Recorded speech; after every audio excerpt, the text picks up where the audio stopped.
तो आज हम जो बिहार स्पेशल कर रहे थे उसका नेक्स्ट चैप्टर करेंगे। तो इसमें हम योजना परियोजना पहल अभियान के बारे में पढ़ेंगे। तो सबसे पहले कोसी मेची नदी लिंक परियोजना। तो आपको डेट इसमें सबसे पहले याद रखना है 25 मई 2022 को कोसी मेची राज्य लिंक परियोजना के लिए केंद्र सरकार और बिहार सरकार से संबंधित विभागों से पर्यावरण सहित सभी तरह की औपचारिक स्वीकृति प्राप्त हो गई। ठीक है। विदित हो कि बिहार की ये पहली और देश की दूसरी सबसे बड़ी नदी जोड़ो परियोजना है जो हर खेत तक पानी पहुंचाने का कार्य करेगी और यह परियोजना पूरा होते ही पंजाब और हरियाणा के बाद अगली हरित क्रांति बिहार में होगी। इस परियोजना में केंद्र और राज्य का अनुपात 60:40 है। कोसी मेची एक अंतर्राज्यीय लिंकिंग परियोजना है जिसका उद्देश्य उत्तरी बिहार में मानसून अवधि के दौरान राज्य को सिंचाई लाभ उपलब्ध कराकर बाढ़ और सूखे की समस्याओं से मुक्ति दिलाना है। इस परियोजना के डीपीआर के लिए 2,78,00,000 रुपए के प्रशासनिक खर्च की स्वीकृति प्रदान की गई है। पश्चिमी कोसी नहर परियोजना का डीपीआर 1962 में बना था और 1972 में इस पर काम प्रारंभ हो चुका था, लेकिन वो अभी तक पूरा नहीं हो सका। ठीक है, अब होगा मतलब पूरा। बांका जमुई में लगेगी 200 मेगावाट सौर ऊर्जा उत्पाद की परियोजना। तो सबसे पहले तो ये है कि जब भी आप मतलब पढ़ें तो मैप खोल कर रखें। अब जैसे बांका जमुई कहाँ है, निचली थोड़ा सा नीचे है ना बिहार के मैप में, तो आप देखेंगे तो वहाँ पर 200 मेगावाट सौर ऊर्जा उत्पादन की परियोजना बनाई गई है 26 मई 2022। ठीक है, को बांका में 75 और जमुई में 126। ठीक है, बांका 175 और जमुई 126 में 200 मेगावाट की सौर ऊर्जा परियोजना के लिए Bihar state power holding company limited, north Bihar power distribution company limited एवं south Bihar power distribution company limited का सतलज जल विद्युत निगम लिमिटेड के साथ समझौता हुआ। वर्तमान में बिहार में 130 मेगावाट की सोलर परियोजनाएं पहले से ही संचालित हैं, जिसमें 23 करोड़ यूनिट सौर ऊर्जा प्रतिवर्ष प्राप्त हो रही है। इन परियोजनाओं के पूरा होते ही बिहार के अंदर सौर ऊर्जा उत्पादन की क्षमता बढ़कर कुल 830 मेगावाट हो जाएगी। ठीक है, इसके अतिरिक्त Bihar state power generation company की सहायता से लखीसराय जिले के कजरा में 250 मेगावाट एवं भागलपुर जिले के पीरपैंती में 200 मेगावाट क्षमता की सौर ऊर्जा परियोजना भी जल्द लगाई जाएगी। इसमें बैटरी स्टोरेज सिस्टम का भी अतिरिक्त प्रावधान सम्मिलित होगा। तो इसमें देखिए लखीसराय जिले के कजरा में 250 मेगावाट और भागलपुर जिले के पीरपैंती में 200 मेगावाट क्षमता की सौर ऊर्जा परियोजना भी, मतलब ये भविष्य का प्लान है। और वर्तमान में कैमूर जिले में, कैमूर ये रोहतास के बगल में ना, 1000 मेगावाट क्षमता की पंप स्टोरेज और ऊर्जा परियोजना का प्राथमिकता के आधार पर डिटेल में सर्वे कराया जा रहा है। अब बेलवा डैम प्रोजेक्ट। तो बेलवा डैम प्रोजेक्ट क्या है? मई 2022 में मुख्यमंत्री नीतीश कुमार ने शिवहर जिले के निर्माणाधीन बेलवा डैम प्रोजेक्ट का निरीक्षण किया। इसे राज्य सरकार द्वारा मई 2016 में स्वीकृति प्रदान की गई थी। बेलवा डैम शिवहर जिले के पिपराही प्रखंड के बेलवा में स्थित बागमती नदी पर निर्माणाधीन। तो जैसे ये आ सकता है ना, बेलवा डैम किस नदी पर निर्माणाधीन है? तो बागमती नदी पर। और ये किस जिले में है? तो शिवहर जिले में। किस प्रखंड तो वैसे नहीं पूछा जाएगा, बट फिर भी आप याद रखें कि पिपराही प्रखंड में। इस प्रोजेक्ट की सहायता से बाढ़ की तबाही का कारण बनी बागमती नदी के पानी को डैम बनाकर खेतों तक पहुंचाने की योजना है। अब आप ही सोचिए, जैसे कोई नदी है उसमें पानी की मात्रा अगर बढ़ जाए, यानी अधिशेष मात्रा, जल की अधिशेष मात्रा अधिक हो जाए और उस जल को हम किसी भी प्रकार से ऐसी जगह पर पहुंचा दें जहां पर पानी की आवश्यकता है, तो इसी तरीके का कुछ प्रयोजन किया गया है ना। बेलवा डैम प्रोजेक्ट निर्माण कार्य का उद्देश्य हेड रेगुलेटर एवं तटबंध की सहायता से बाढ़ के समय हेड रेगुलेटर से अधिकतम 50,000 क्यूसेक जल प्रवाहित कराकर बागमती नदी की पुरानी धारा को जीवित करते हुए इसमें चैनल का निर्माण कर इसे बूढ़ी गंडक नदी से जोड़े जाने की योजना है। इस डैम के पूर्ण होने के बाद शिवहर, सीतामढ़ी एवं पूर्वी चंपारण जिले के 4.39 लाख हेक्टेयर क्षेत्रफल को बाढ़ से राहत मिलेगी। तो ये जो ऊपरी जितने देखिए नॉर्थ में दिख रहे हैं ना, पूर्वी चंपारण, सीतामढ़ी, शिवहर, तो इसके 4.39 लाख हेक्टेयर क्षेत्रफल को बाढ़ से राहत मिलेगी। इनके दायरे में इन जिलों के 130 राजस्व गांव आते हैं। निपुण बिहार योजना, निपुण बिहार योजना क्या है कि अप्रैल 2022 में बिहार शिक्षा विभाग ने बिहार के सरकारी स्कूलों में जून के पहले सप्ताह में निपुण बिहार योजना लागू करने के निर्देश दिए। इसके तहत बच्चों को पढ़ने, लिखने, अक्षर पहचानने, उनका अर्थ बताने, जोड़ घटाव, आयु सापेक्ष, अनसंख्यात्मक कार्यकलापों को हल करने में दक्ष बनाया जाएगा। विदित हो कि केंद्र सरकार द्वारा नई शिक्षा नीति 2020 के तहत प्राथमिक कक्षा के विद्यार्थियों के मध्य आधारभूत साक्षरता और संख्यात्मक ज्ञान में सुधार हेतु यह योजना प्रारंभ की गई है ना। मतलब जो ये न्यू एजुकेशन पॉलिसी आई है ना, तो ये प्राथमिक कक्षा, इसमें ये पूछा जा सकता है कि जो निपुण बिहार परियोजना है ये किसके लिए है। तो निपुण बिहार परियोजना प्राथमिक कक्षा, मूलभूत रूप से जो मुख्य रूप से है क्या, पहली से तीसरी कक्षा के विद्यार्थियों के मध्य आधारभूत साक्षरता एवं संख्यात्मक ज्ञान में सुधार हेतु प्रारंभ की गई है। इसे ही बिहार में निपुण बिहार योजना के नाम से जाना। अब उड़ान योजना क्या है, उड़ान अभियान क्या है, तो इस अभियान के तहत किशोरियों को बाल विवाह, दहेज उत्पीड़न, पोषण, किशोरावस्था में होने वाली समस्या। अब देखिए उड़ान अभियान जो सेंट्रल का है वो एकदम अलग है, लेकिन उड़ान अभियान जो बिहार का है वो एकदम अलग है। जो ये उड़ान अभियान इस राज्य विशेष में है तो ये बाल विवाह, दहेज उत्पीड़न, पोषण, किशोरावस्था में होने वाली समस्याओं और रोजगार प्रशिक्षण के लिए, महिलाओं के लिए। इस अभियान को महिला एवं बाल विकास निगम ने राज्य के 22 जिलों में, देखिए 38 में से कितने जिलों में लॉन्च किया गया है, तो 22 जिलों में। कुशल युवा कार्यक्रम क्या है, यह कार्यक्रम सरकार के 7 निश्चय में से एक आर्थिकल, 7 निश्चय में से एक आर्थिकल युवाओं को बल, है ना। मतलब एक जो 7 निश्चय कार्यक्रम है ना, वो देखिए आपने पढ़े ही होंगे। तो 7 निश्चय कार्यक्रम जो हैं उनमें से एक आर्थिकल युवाओं को बल के तहत श्रम संसाधन विभाग द्वारा चलाया जा रहा है।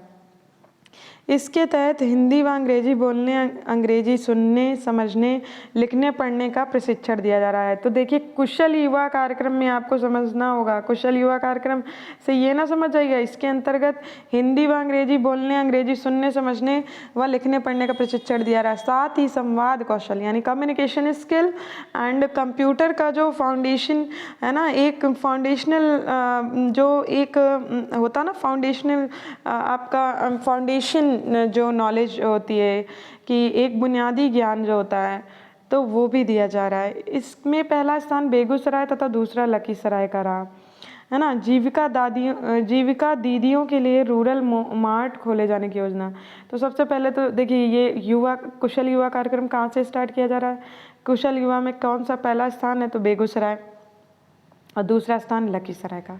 जीविका दीदियों के लिए जो रूरल मार्ट खोले जाने की योजना है, तो ये कहाँ पे, ये इस योजना के तहत हर प्रखंड में राशन की दुकान चला रही जीविका कार्यकर्ता को कम कीमत पर गुणवत्ता युक्त सामग्री प्रदान की जाएगी। ठीक है, तो रूरल मार्ट खोले जाने के लिए मतलब क्या है, तो ये आप सारी योजना को ध्यान से पढ़ें, क्योंकि इसमें नाम से पढ़ के इतना आपको आइडिया नहीं लगेगा। मुख्यमंत्री समाज सुधार अभियान, समाज सुधार अभियान का प्रारंभ मुख्यमंत्री नीतीश कुमार द्वारा 22 दिसंबर 2021 को मोतिहारी से प्रारंभ किया गया, जो 15 जनवरी 2022 तक चला। यह उनकी 13वीं यात्रा थी। इससे पहले वो 12 यात्रा कर चुके हैं। इसके द्वारा नशा मुक्ति, बाल विवाह, कन्या भ्रूण हत्या, दहेज प्रथा उन्मूलन के प्रति लोगों को जागरूक करना था।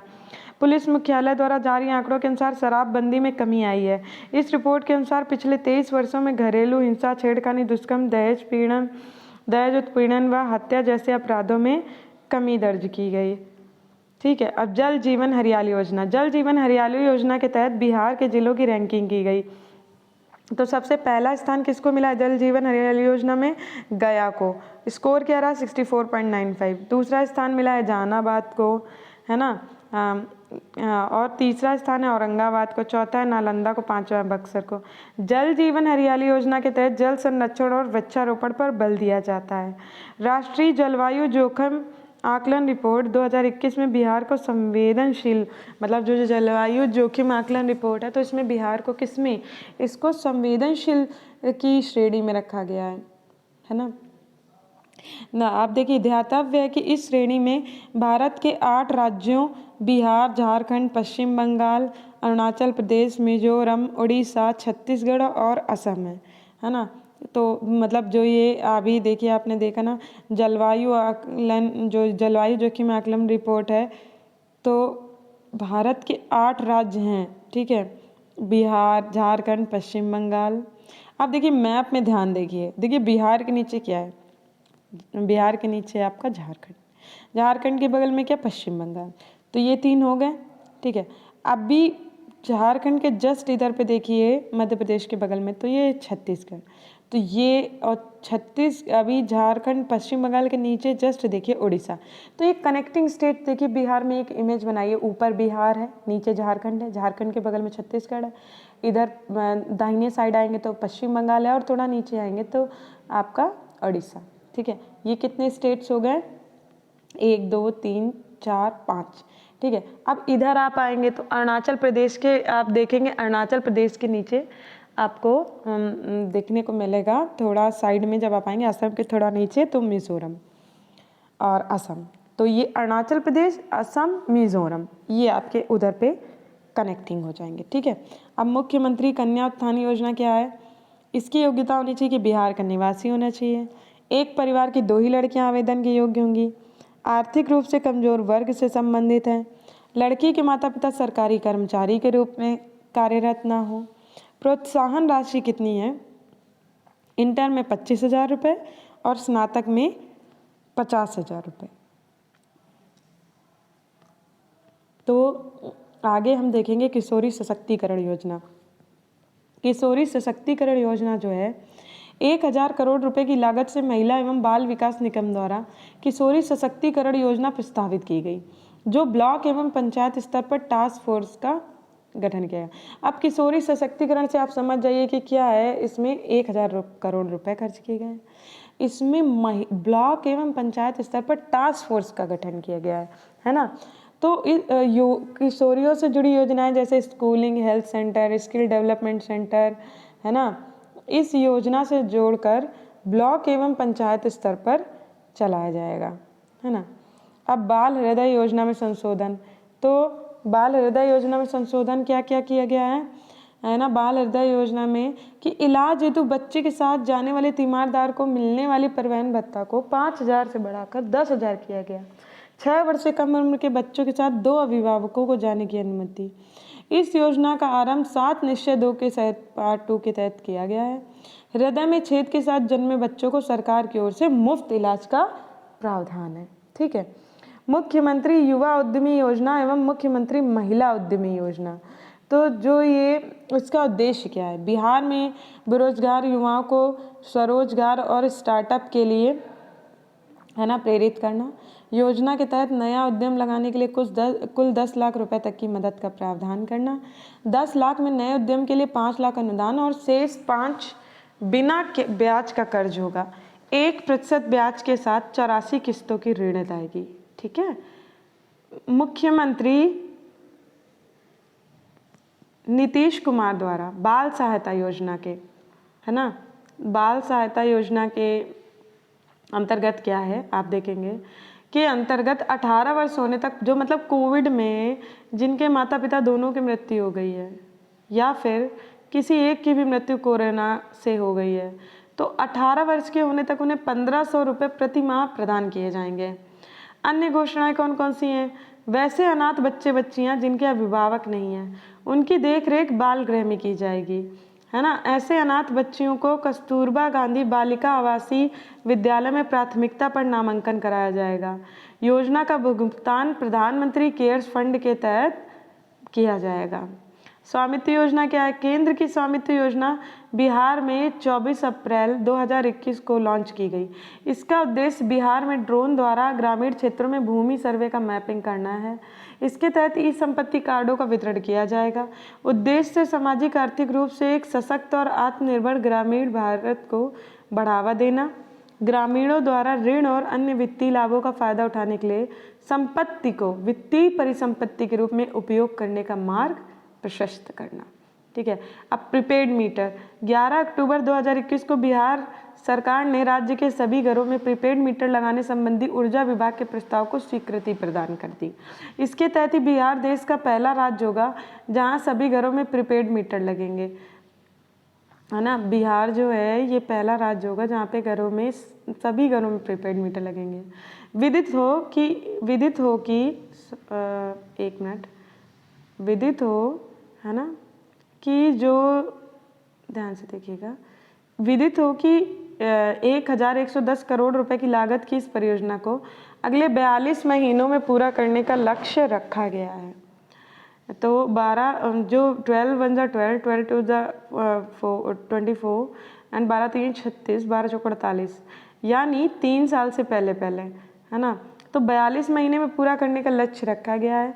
प्रीपेड मीटर लगाने का कार्य साउथ बिहार और north Bihar power distribution company के साथ power financing corporation limited, rural electrification corporation and energy efficiency services limited के द्वारा किया जाएगा। स्मार्ट मीटर लगाने पर उपभोक्ताओं को बिजली बिल में 3% छूट दी जाएगी और किसी भी उपभोक्ता से अतिरिक्त राशि नहीं ली जाएगी।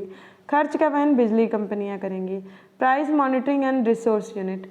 अक्टूबर 2021 में बिहार सरकार ने राष्ट्रीय औषधि मूल्य निर्धारण प्राधिकरण की तर्ज पर बिहार में भी price monitoring and resource unit के गठन की मंजूरी प्रदान की। विदित हो कि बिहार में दवाओं की कालाबाजारी एवं मनमानी कीमत वसूली पर नियंत्रण के लिए औषधि नियंत्रण निदेशालय के अधीन इसका गठन किया जाएगा तथा राज्य स्तर पर बनने वाली यह इकाई स्वास्थ्य विभाग के अधीन कार्य करेगी। इस यूनिट की प्रमुख जिम्मेदारी कैंसर, शुगर, ब्लड प्रेशर, हृदय रोग और किडनी से जुड़ी बीमारियों की दवाओं का मूल्य नियंत्रण करना होगा। इस तरह की यूनिट निर्माण करने वाला बिहार देश का 16वां राज्य है। इससे पहले उत्तर प्रदेश, केरल, ओडिशा, गुजरात, राजस्थान जैसे राज्यों ने भी इस तरह की यूनिट का गठन किया हुआ है। गंगा जल उद्वह योजना।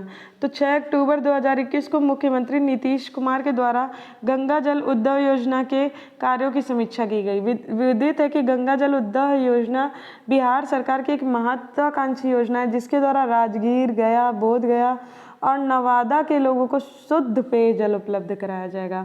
उल्लेखनीय है कि इस योजना का कार्य मार्च 2022 तक पूरा हो जाएगा और जल वितरण का कार्य जून 2022 तक आरंभ करने का लक्ष्य रखा गया है। अब गंगा डॉल्फिन की गणना। 5 अक्टूबर 2021 को डॉल्फिन दिवस के अवसर पर केंद्रीय मंत्रालय ने गंगा डॉल्फिन गणना करने की घोषणा की। इस दिवस के अवसर पर भागलपुर वन प्रमंडल द्वारा एक कार्यक्रम का आयोजन किया गया जिसमें केंद्रीय मंत्रालय द्वारा कहा गया कि विक्रमशिला गांगेय डॉल्फिन अभयारण्य को विश्व स्तरीय पर्यटन स्थल के रूप में विकसित किया जाएगा तथा डॉल्फिन के संरक्षण एवं संवर्धन कार्य को संपादित करने के लिए डॉल्फिन संरक्षण बल का गठन किया जाएगा। विदित हो कि गंगा डॉल्फिन की गणना वैज्ञानिकों, वन विभागों, गैर सरकारी संगठनों के विशेषज्ञों तथा स्थानीय लोगों की भागीदारी से की जाएगी।